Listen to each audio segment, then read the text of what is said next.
तो क्लास 8 आपका पहला चैप्टर है रैशनल नंबर्स। ठीक है, तो आप अलग अलग नंबर्स के टाइप्स के बारे में पढ़ते आ रहे हैं शुरू से। क्लास 5th 6th 7th में बहुत सारे नंबर्स के टाइप्स पढ़े हैं, जैसे कि आपने पढ़ा होगा natural number, whole number, integer. उसके बाद इन सब के बाद जो कैटेगरी आता है वो होता है रैशनल नंबर्स का।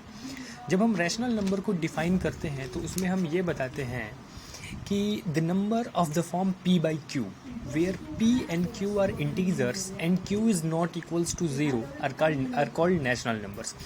मतलब ऐसे कोई भी नंबर्स जो p by q के फॉर्म में होते हैं, मतलब कि फ्रैक्शन के फॉर्म में होते हैं, और उनमें जो q होता है वो ज़ीरो नहीं होना चाहिए। जैसे कि मान लीजिए आपका 2/3 है, ठीक है, आपका 2/3, इसमें 2p की जगह पे है और q 3 की जगह पे है, 3q की जगह पे है। ठीक है, तो 2/3 एक रैशनल नंबर कहलाएगा क्योंकि ये p/q के फॉर्म में है। ठीक है, तो याद रखिएगा कोई भी नंबर जो p/q के फॉर्म में हो। अब देखिए एक और चीज़ होता है, जैसे मान लीजिए कि आपका 2 लिखा हुआ है, तो क्वेश्चन आता है कि क्या 2 एक रैशनल नंबर है कि नहीं है। तो आप कहेंगे yes 2 is a rational number. क्यों? क्योंकि 2 को 2/1 लिखा जा सकता है, इससे कोई फ़र्क नहीं पड़ता है। यानी कि जितने नेचुरल नंबर्स होते हैं, जितने होल नंबर्स होते हैं और जितने इंटीजर्स होते हैं, वो सब के सब रैशनल नंबर्स के कैटेगरी में आएंगे। रैशनल नंबर सिर्फ वो नहीं, सिर्फ देखिए क्या नहीं होता है 2/0 या फिर 5/0, इसमें ये बस रैशनल नंबर नहीं होगा। क्यों? क्योंकि इसमें देखिए p तो ठीक है लेकिन q की जगह पे 0 आ रहा है, जबकि रैशनल नंबर्स का जो कैटेगरी है उसमें q की जगह पे 0 नहीं होना चाहिए। ठीक है, यही एक रिक्वायर्ड कंडीशन है। हाँ, अगर पूछा जाएगा क्या 0 एक रैशनल नंबर है, तो कहेंगे कि yes 0 is a rational number, क्योंकि 0 को 0/1 लिखा जा सकता है और उसके वैल्यू पे कोई फ़र्क नहीं पड़ेगा। इसका मतलब 0 भी एक रैशनल नंबर है। अब देखिए, तो आपसे पूछा जाता है कि अब थोड़ा सा बताया जाता है पॉजिटिव और निगेटिव रैशनल नंबर्स के बारे में।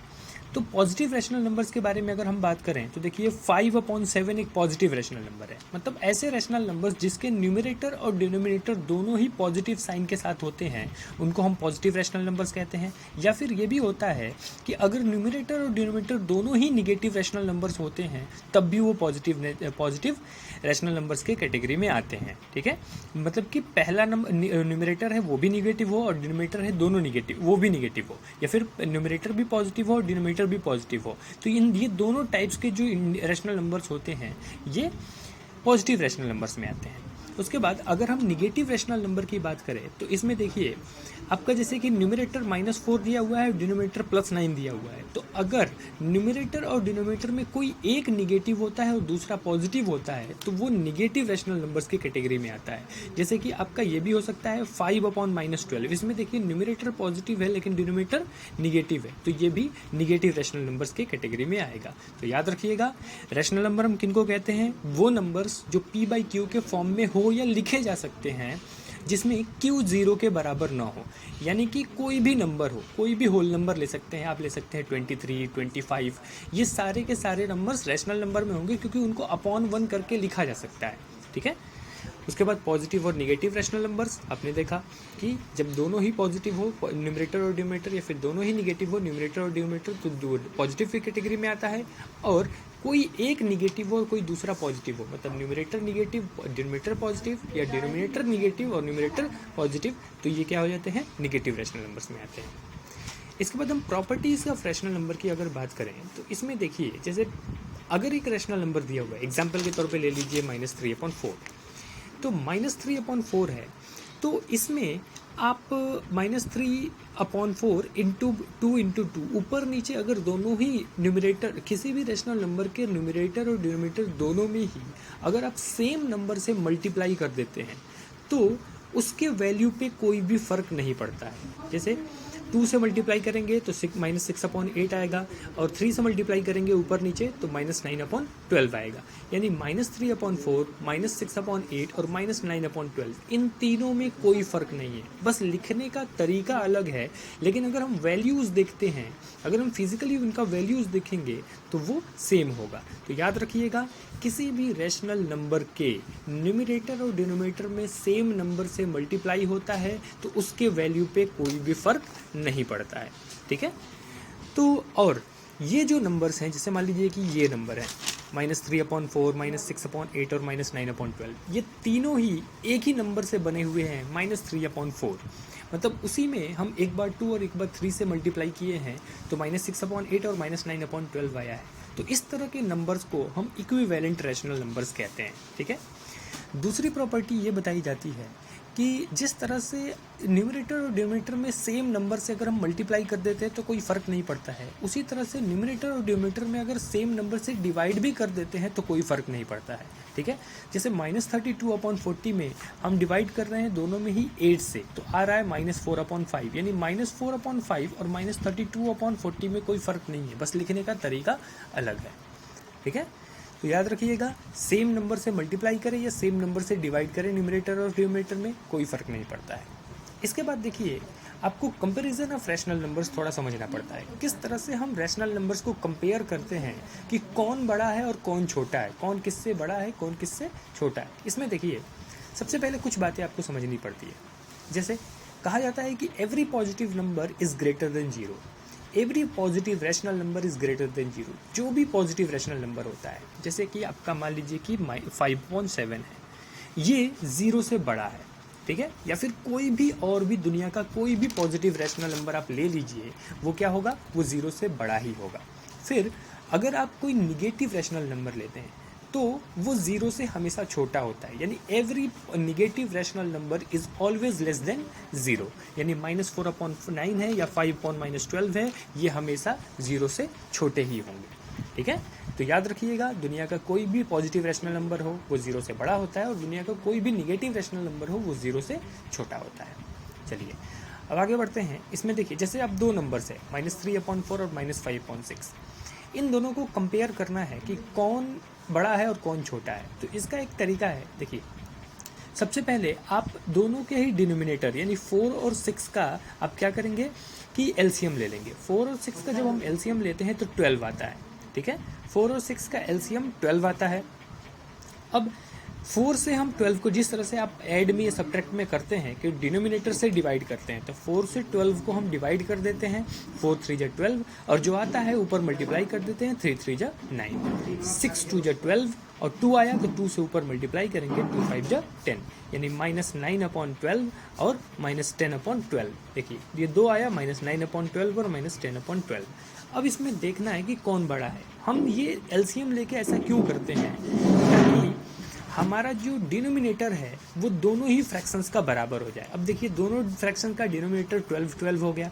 अब देखिए, इसमें जिसका न्यूमरेटर बड़ा होगा वो बड़ा होगा, और जिसका न्यूमरेटर छोटा होगा वो छोटा होगा। तो इसमें आप ध्यान दीजिए कि जो न्यूमरेटर है -9/12 का, ठीक है, माइनस, देखिए आपको पता है कि जो निगेटिव में छोटा होता है वही नंबर बड़ा होता है। तो -9 जो है निगेटिव में -10 से बड़ा है, ठीक है, इसीलिए -9/12 -10/12 से बड़ा होगा। और जब -9/12 -10/12 से बड़ा होगा, इसका मतलब -3/4 -5/6 से बड़ा होगा, ठीक है। तो इस तरह से आपको कंपेयर करना है। अब अगर आप एक्सरसाइज पे आएंगे तो एक्सरसाइज में देखिए, सबसे पहला क्वेश्चन दिया हुआ है, उसमें ये कह रहा है कि आपको लिखना है -3/5 को एक ऐसे फ्रैक्शन के साथ लिखना है जिसका डिनोमिनेटर 20 हो। तो -3/5 में 5 जो डिनोमिनेटर है उसको 20 बनाना है। तो आपको सोचना पड़ेगा कि 5 को 20 बनाने के लिए किससे मल्टीप्लाई करना पड़ेगा। तो आपको पता है कि 5 को 20 बनाने के लिए 4 से मल्टीप्लाई करना पड़ेगा। जब आप 4 से मल्टीप्लाई करेंगे तो आपको ये भी पता होना चाहिए कि अगर आप डिनोमिनेटर में 4 से मल्टीप्लाई कर रहे हैं तो आपको न्यूमरेटर में भी करना पड़ेगा, ठीक है। तो आप दोनों में ही मल्टीप्लाई करके 4 से -12/20 लिख देंगे, जिस तरह से आंसर हो जाएगा, ठीक है। उसके बाद एक क्वेश्चन है आपका स्टैंडर्ड फॉर्म में लिखना है। स्टैंडर्ड फॉर्म का मतलब होता है लोएस्ट फॉर्म में लिखना है। लोएस्ट फॉर्म आप काफ़ी समय से सीखते आ रहे हैं, ठीक है। 5th 6th 7 सब में बताया जाता है लोएस्ट फॉर्म में किसी भी फ्रैक्शन को लोएस्ट फॉर्म में करना है। जैसे मान लीजिए -12/30 है, सबसे पहले हम इसको मान लीजिए 4 से कटा देते हैं, 3 से कटा देते हैं, 3 4 जो 12 और 3 10 जो 30। फिर कट रहा है तो फिर 2 से कटा दीजिए, 2 2 जो 4 और 2 5 जो 10। ये अब नहीं कट रहा है किसी से, तो ये हो जाएगा स्टैंडर्ड फॉर्म या फिर लिस्ट फॉर्म, ठीक है। इसके बाद अब आपका एक क्वेश्चन है जिसमें आपको अरेंज करना है असेंडिंग ऑर्डर में दिए गए फ्रैक्शंस को। असेंडिंग ऑर्डर का आपको पता है, मतलब बढ़ते हुए क्रम में, मतलब सबसे छोटा पहले, उससे बड़ा, उससे बड़ा, उससे बड़ा, ठीक है। तो हम देखते हैं, सबसे पहले हम देखेंगे कि दिया हुआ है नंबर 4/-9 -5.12 7/-18 -2/3। इसमें सबसे पहले हम माइनस को ऊपर कर लेंगे तो -4/9 हो जाएगा, -5.12 हो जाएगा, -7/18 हो जाएगा, -2/3 हो जाएगा, ठीक है। अब इसमें आप क्या करेंगे कि सबसे पहले एलसीएम लेंगे, ठीक है, ताकि सबके डिनोमिनेटर्स बराबर हो जाए। एलसीएम लेंगे तो 36 आएगा, ठीक है। अब उसी तरह से जिस तरह से ऐड या सब्ट्रैक्ट करते हैं, 9 4 जा 36, 4 4 जा 16, 12 3 जा 36, 3 5 जा 15, 18 2 जा 36 और 3 7 18 2 जा 36, 2 7 जा 14 और 3 से 36 12 टाइम में कटेगा, 12 से 2 मल्टीप्लाई हुआ तो -24, ठीक है।